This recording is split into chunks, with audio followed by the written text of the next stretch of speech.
Hello everyone, welcome back to the channel. So today I finally got an opportunity to check out Godzilla King of the Monsters. If you've not gotten an opportunity to check this film out, be sure to go and see it. It's still in theaters. The film was absolutely spectacular. And with that, I do want to address the elephant in the room. That, of course, being the film critics. Over the past few days since the film's release, of course, a number of critics have levied a lot of criticism at the film. Um, this really comes down to about two main points, right? At least these are the two most that I've heard being listed. The first, of course, being that the film has focused a bit too much on the monsters. There's too much focus on Godzilla and too much focus on the monsters in the film. You know, if you have a puzzled look on your face, I imagine it was the same look on mine as I read those articles, because this is a monster movie, of course, and so in a monster film, you do expect there to be focus on the monsters, right?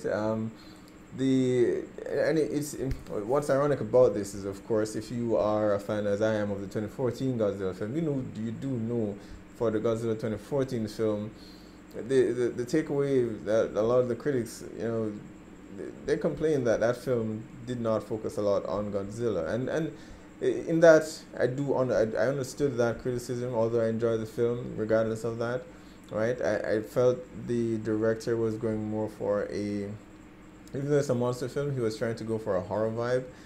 So each time you were introduced to Godzilla, it was as if he was reintroducing him each time. So you see Godzilla emerging from the rubble or smoke, and then he suddenly vanishes as though he was never there. Something that big, right? So the horror that you would feel. Okay, where did it come from? Where did it go? Where is it now? And it was just building suspense upon suspense upon suspense. And yeah, in some ways it felt he took it a bit too far and kept cutting away with each time Godzilla fought the Mutos, and then you'd see it on a news broadcast on television somewhere. So that I did understand, and now that the director has done the exact opposite. But again, I do feel that Godzilla 2014 did a good job introducing us to Godzilla, right? And so right off the bat, I didn't have a problem with having um, very, I wouldn't say even very little. I wouldn't have a problem with that film focusing a lot on the human elements, because this is us learning about the Titans for the very first time. So the reactions, from different perspectives to see how people react to this, what do they do. So the human elements I felt were very important for the very first film to set up this world, and so there was a lot of focus on the humans, and rightly so. But I do understand people wanted to see the brawls.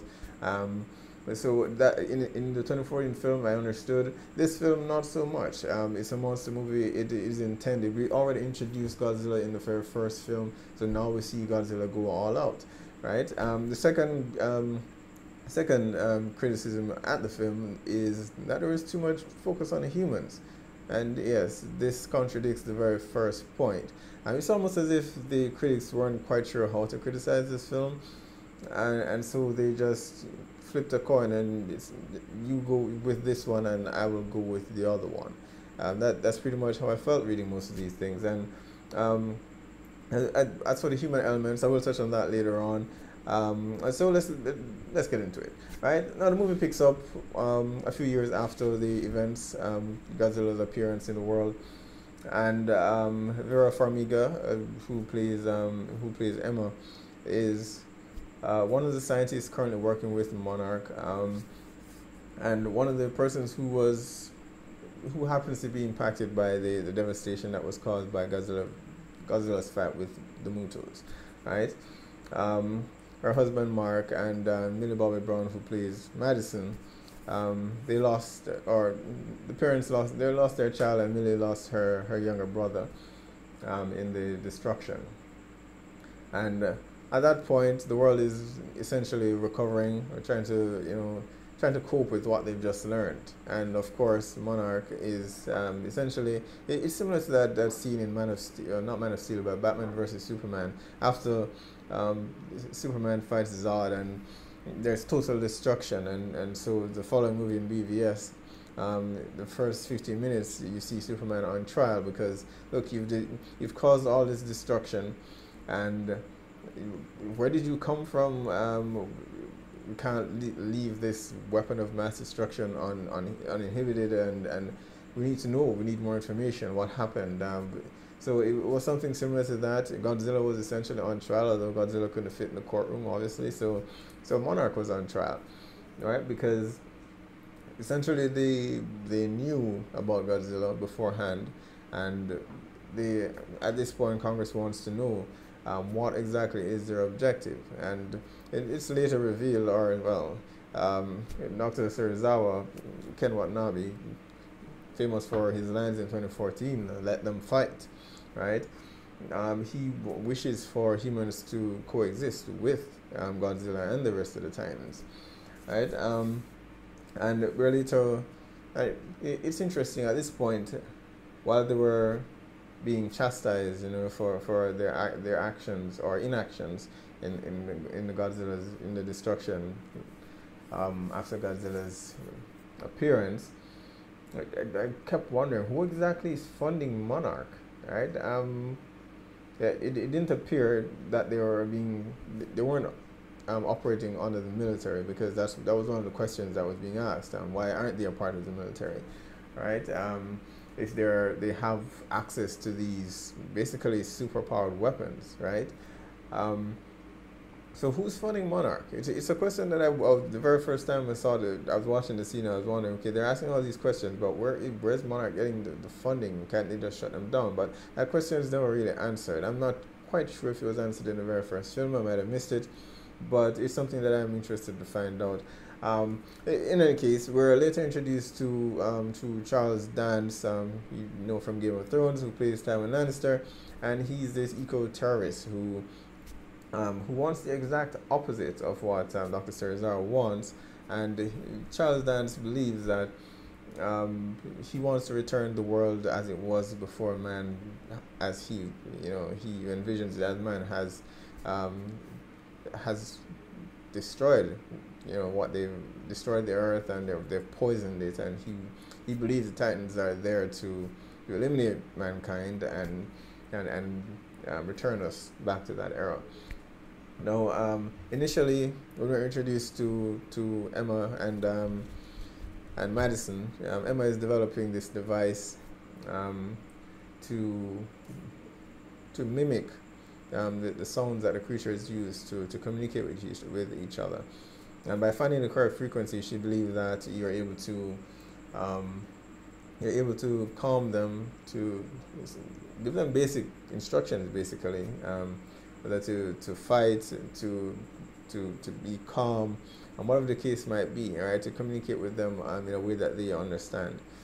And of course, Showman is still doing this. The first testing was done on Mothra, and it did not go very smoothly. But eventually she found the correct frequency, and she was able to communicate with Mothra. And then Charles Dance's character comes in, kills everyone, and sweeps them off. Now, of course, later on it's revealed that, of course, following Godzilla's first encounter with Ghidorah, they fight, and I mean, this was pretty early in the movie, so you do expect that at this point Godzilla would lose. Godzilla immediately senses Ghidorah once Ghidorah was awoken, and Dr. Serizawa says as much, that he's Godzilla's rival. And so once Ghidorah appears, then Godzilla will appear as well. And Godzilla has been around. Monarch has known where he is for some time, but they've not told the military where, because they don't want to destroy the monsters. And at this point, I believe they said that there were about 17 Titans that they've discovered, right? I don't believe throughout the film we actually got to see every single Titan, but the most recognizable ones we did see, right?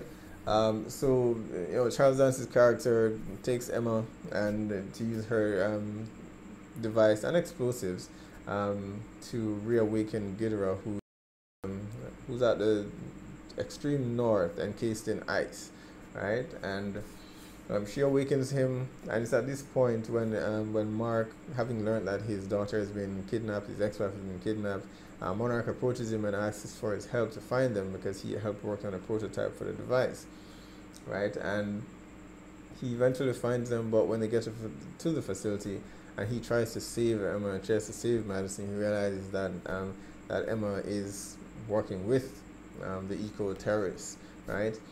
And she explained it very well, and this is why I mentioned earlier that the human elements, it's very important, right?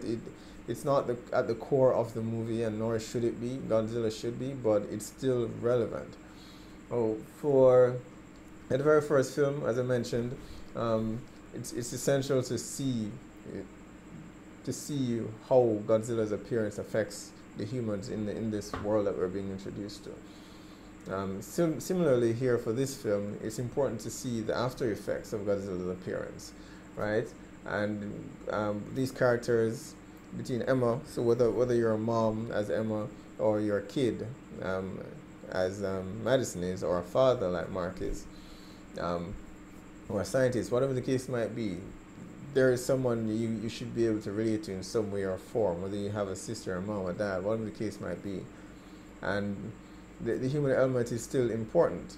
Without, if we remove the humans from this film, unless you speak Titan, you have absolutely no idea. It's just a bunch of monsters just fighting for no reason. That's just Jurassic World, right? I would have no idea why they're fighting.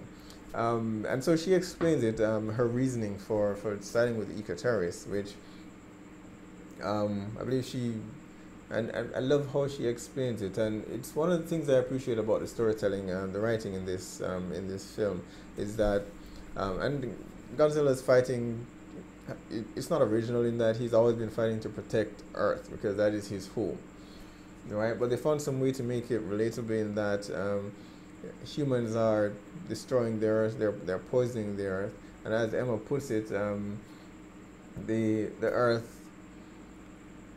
humans are essentially a virus that's currently plaguing the planet and plaguing the Earth. And whether you believe in climate change or not, that's the plot of the movie, or one of the plot devices at the very least, right? So humans are a virus that's currently plaguing the Earth, and in order to eliminate that, much like our body does with white blood cells to remove a foreign element from the body, the Earth releases the Titans to fight that infection, and that infection is us, humans. And she was on board with this. She felt that although she loved her family, she loved her daughter, she still loves her ex-husband, even though they're no longer together. I believe the loss of their son, even though they had loss of their son, basically tore them apart. But at the same time, she believed in a greater good, the larger picture. And from a lot of the reviews that I've heard and comments from persons who've seen the movie, they hate her character. I actually like her character. At least I understand her character. Let me put it that way, right? I understand where she was coming from. She felt the life of the planet was much more valuable than any one individual, and that is true. In the end, if it's not saved, then we all die, right? So I didn't agree with her methods, but I understood them, right? And so at this point, she wants to return like Charles Dance's character. I don't believe she's actually given a name, so I will forever call him Long Live the King or Charles, whatever. But so she pretty much agrees with him that Ghidorah is the key to rally all the Titans and return the Earth to the way it was before man screwed it up, right? Essentially, it's again not the approach I would have gone with, but at the very same time, hey, somebody's got to do something, and she decided to step in and do something, and of course Mark didn't agree with her. Madison eventually didn't, but at this point it was too late. All the other Titans were beginning to awake, responding to Ghidorah's call, Rodan made his appearance, his beautiful, beautiful appearance, and this film did a spectacular job painting the picture of destruction that these titans create in the wake, in their wake. Rodan's appearance. Rodan came from, I believe he was in the south, and he was in a volcano, and he came out. They were trying to evacuate the city, and he flew over the town, and just the vibrations from his wings, and the heat from his wings, it just eradicated everything that was in his wake. It was sad, but it was magnificent at the same time. The movie did an extremely great job just communicating to you that the state of destruction that's happening. You feel as though you're actually there. It's, I don't know, it's the visuals plus the music, everything together just worked harmoniously. It was fantastic. If you're a fan of monster movies, and while I enjoyed a lot of the older Godzilla films and the Godzilla cartoon, really love that. Didn't care for the American version, no. But if you're a fan of the monster movie franchise, Godzilla franchise, this is the first time that we will ever see this realistic destruction. It was just phenomenal. So ensure you go out and see the film and support it, because I want to see that damn third movie. I need to see Kong versus Godzilla. All right. Now, eventually, our team arrives, and they manage to locate Ghidorah, who at this point masks himself in, or I don't know if he was so much masking himself as he literally brings a storm. But they try to evacuate the city where Rodan was appearing, because that seems to be where Ghidorah was heading, and they tried to they tried to pit one against the other. They went after Rodan and tried to irritate him a bit so that he would sail after them, and he destroyed them in the skies. He destroyed them in the skies. Right? All the fighter jets that were there. Rodan did this thing. They were flying in the air, and they were all. These fighter jets were to the left and to the right of him, and he just spun, and his wings just destroyed he destroyed those aircrafts, and it was beautiful to watch. Sad, but still beautiful. And so the main character that was carrying our heroes, Mark and the scientist Dr. Serizawa and his team, or Rodan at this point is pissed. I don't know, why was he after them specifically? I don't know. He just saw a big aircraft, swat the smaller ones, just go for the big one. At this point, I don't believe he was following Ghidorah's orders, right? But he was just destroying everything in his wake, and they were shooting at him. So hey, I'm going after them. So they managed to get Ghidorah to Rodan to follow them, and they tried to lure him towards Ghidorah, who was coming in this huge storm, and almost didn't make it. They almost did not make it, but eventually they did. Rodan was no match for Ghidorah. Their encounter didn't last very long. It was interrupted because Godzilla made his appearance and tried to take a second shot at Ghidorah, and of course, humans had to intervene. Although I don't know whether Godzilla would have won this one, or maybe he would have. At this stage, the Titans weren't following anyone's orders, although there are two kings, Ghidorah and Godzilla. At this point, none had really declared none of them had really called the other Titans together. So, who knows? Maybe Rodan would have fought with Godzilla at that point. We're not sure.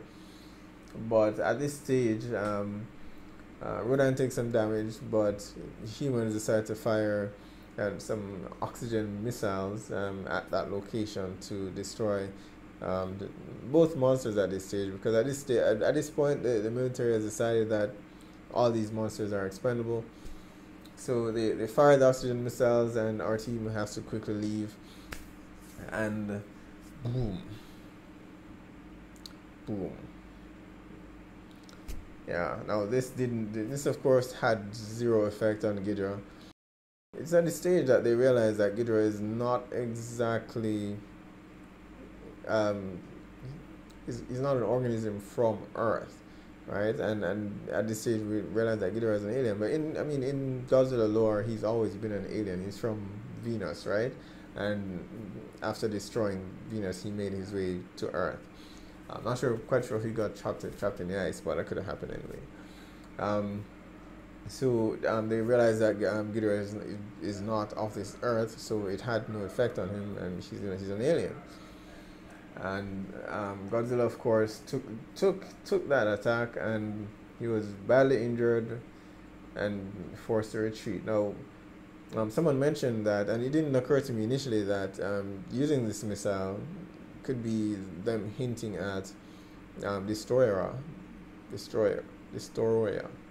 yeah, however it's pronounced. Destoroyah's origin, right? It has happened before in Godzilla, in one of the Godzilla films, and this is how he's a crustacean of sorts from the sea floor, how he's awoken, right? My Godzilla lore is a bit sketchy, so someone had to basically remind me about that, and that sets him up pretty nicely for the next film. So if they do Godzilla versus Kong, I suspect that eventually that Godzilla and Kong will have to fight together.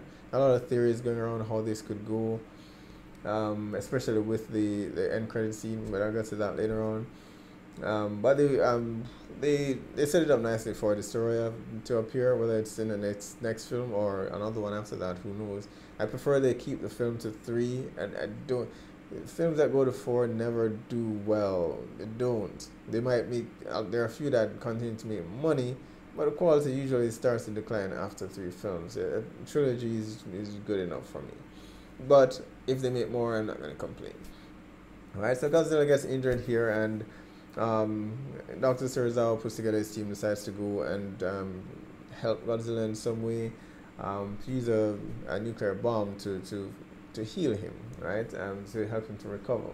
So of course, Godzilla could recover on his own, but then that recovery process could take decades or hundreds of years. They don't know. So in doing that now, they attempt to locate Godzilla, and of course, on the surface, while they're down below, Ghidorah has made his final call. Long live the king. Calls his bannermen, calls the other titans, and gives them commands, and they start wrecking everything, right?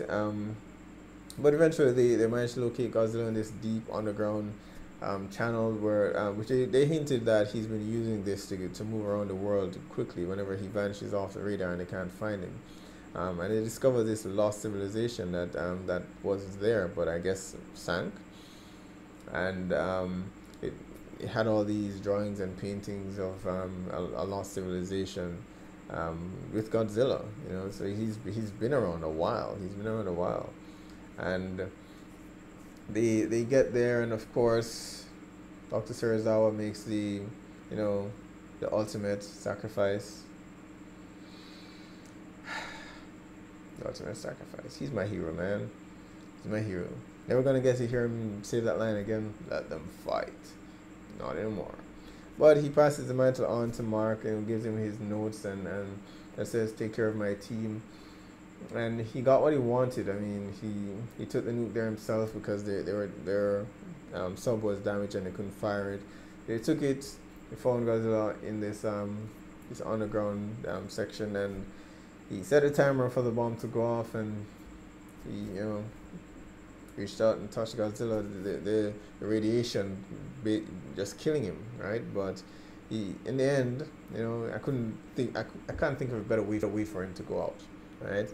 Just right there was Godzilla. He says thank you, and they had a connection, right? They had a connection. So, the bomb goes off.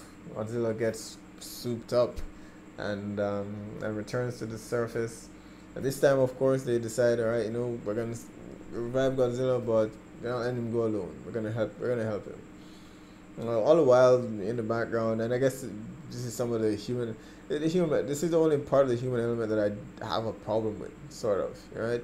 I mean, at this point, Emma realizes that, you know, Ghidorah is telling the Titans to wreck everything, just kill everybody, and that's not what she wanted, right?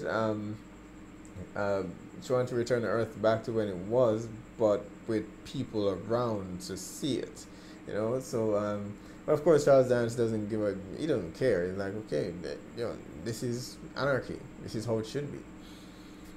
So she has a change of heart.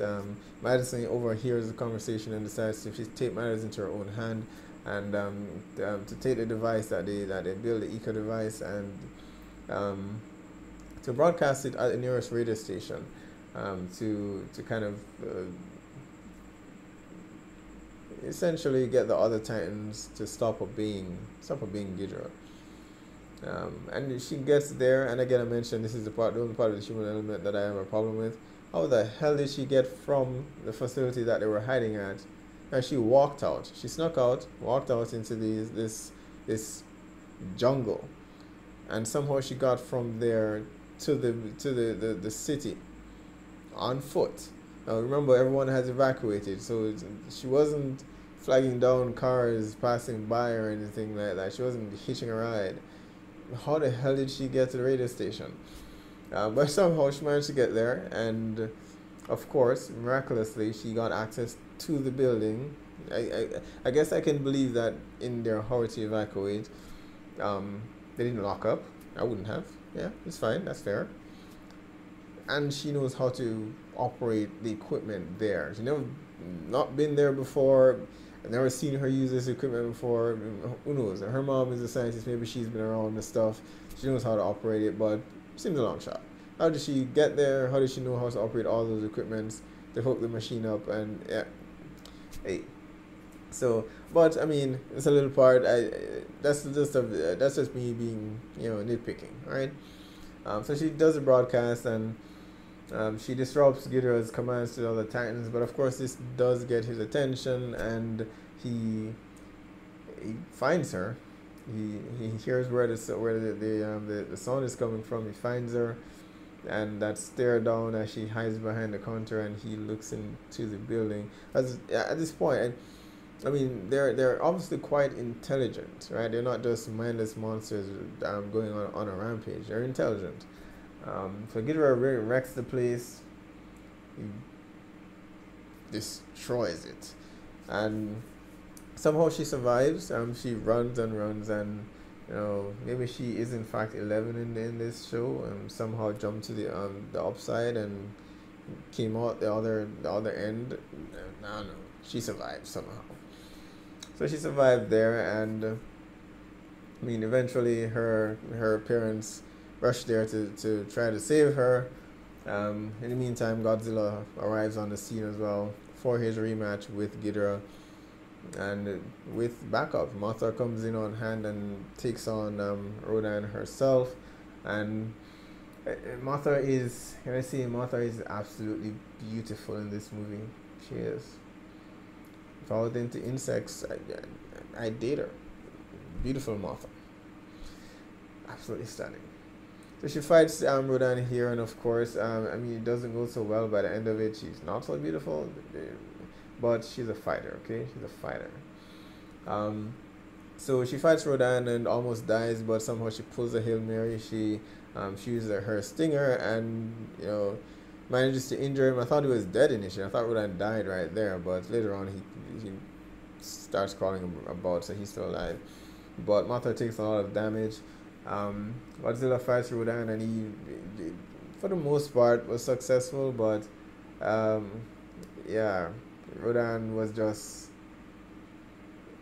the fight went a lot better than it did the first time, at the very least, right? And let's face it, 3 heads are better than 1. Doesn't matter how you split it, 3 heads are better than 1. So Godzilla tries to hold his own. He gets injured. Mothra comes in and does what she can. I don't know. I think she was trying to heal him. We saw some lights, and I think she quickly faints afterwards. But we saw the same glue around Godzilla afterwards, after he had taken a lot of damage. Um, the the Emma, of course, at this point they find Madison, but they still need to keep the frequency open, right, to ensure that Godzilla has the chance that he needs to fight Rodan one on one. But someone needs to stay to keep the frequency going, and of course that ends up being Emma. So she goes out, no matter how you follow her in the movie, throughout the movie or not. She went out. She sacrificed herself for the greater good, right? And I mean, to be honest, this would have happened anyway. Would it have? Yeah. At this point, I mean, the eco terrorists seem to be very motivated. But I think even without her, Rodan would have been awoken anyway. Um, so she sacrifices herself to give Godzilla that chance, and of course, at this point, Godzilla is reaching critical level, because the nuke that they used on him has souped him up so much, and he was about to just explode. Not explode in a good way. When I heard explode, I thought he was going to die, but it was just his blast, this radiation blast that he releases, and so he reaches critical limits, and right, and he uses it wave after wave after wave, and you see Ghidorah starts to melt, literally melts, and the head starts to fall off, and the entire city just a light of explosion. And later on, we see Godzilla emerge from the rubble, and I was trying to make sense of that scene initially when I saw it. Whether it was that he ate Ghidorah entirely, as in whatever was left after the explosion, and Ghidorah was trying to crawl out of his mouth, or the head was all that was left and he picked it up. I wasn't quite sure of what was happening there. But in any case, Godzilla had one of Ghidorah's head in his mouth, and he was trying to escape because Ghidorah can regenerate. And I guess that's one more sign that he's an alien, because I've not seen any of the other Titans regenerate. Godzilla can't do it. I mean, the nukes heal him, but he doesn't have Ghidorah's regenerative abilities. Ghidorah lost a head the first time they fought, and he just grew it back, right? So he uses atomic blast and destroys that head, and Godzilla, proves that he's the one and only. Godzilla is king, self-proclaimed king. There was a lot of destruction, though. There was a lot of destruction in the very first film, but that was like Man of Steel level destruction. This was several times larger. It wasn't just Godzilla versus Ghidorah, it was the other Titans who were wrecking shit. At this point, I imagine the humans are like, okay, look, we can either rebuild, or we can just live in the forest, build some tree houses, we can make it work. So that shit would take too much time, take forever. No, we're not rebuilding. And I would not blame them. Now, then credit scenes, of course, hinted again at Skull Island. They talked about it quite a bit. Movement that they've detected at Skull Island. But I imagine at this point they don't have access to Skull Island itself, because in the Kong Skull Island film, the island is protected by several storms, and they never had access to it. So I imagine they're monitoring it, but they don't actually have access to it. No, after the end credits, we do see Charles dance once more in some sort of Titan black market, and he manages to clean Ghidorah's head. Now, whether it's the same head Godzilla was trying to destroy, or another head that he missed, I'm not quite sure. But how much do you want for it?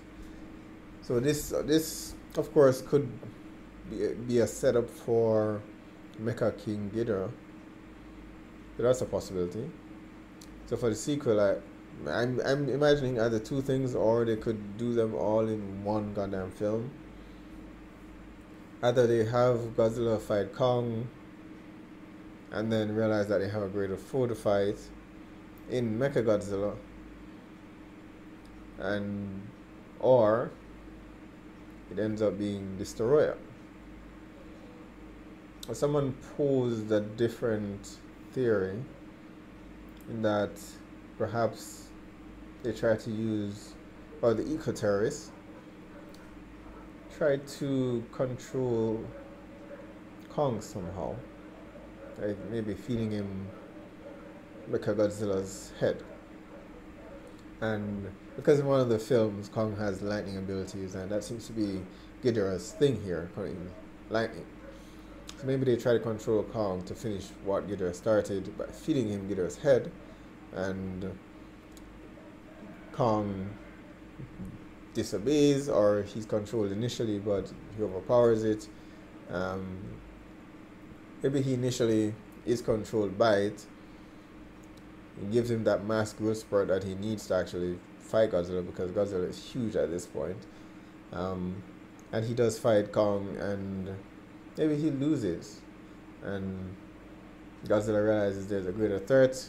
Destroyer appears. Destroyer starts to kick Godzilla's ass, and then Kong comes back in control with Ghidorah's abilities, and both have to come together to fight Destroyer. Boom. There you have it. That's the third film. That's the third movie. Yeah. Now, there you have it. For those of you who have not seen Netflix's Godzilla, the animated, there are 3 animated films on Netflix. 3 animated Godzilla films. If you've not checked them out, be sure to watch them. It takes a weird turn and changes the Godzilla, lore a bit. In that, well, I won't spoil too much for you, but for the most part, the Godzilla initially makes the Earth uninhabitable, and humans have to leave Earth to try to find a home elsewhere. They fail and end up having to return to Earth, but millions of years later, if that much, hundreds of years later, they return to Earth, and the Earth has changed drastically. With no humans being there, a lot of years have passed. The ecosystem has now built around basically the Titan Godzilla that's there. The Earth has changed, right? And now they return to find an Earth that's no longer recognizable, and of course they figure Godzilla is dead now, we can come back home. So it's a very interesting movie, and it's 3 films, actually very good, so give them a shot. And yeah, I actually enjoyed the Netflix Godzilla films quite a bit. But now I have this. Now if they manage to complete this trilogy with Kong vs. Godzilla, this will of course be one of my favorite franchises, up there with Planet of the Apes. I enjoyed it that much. If they manage to nail the 3rd movie, this will be a fantastic trilogy.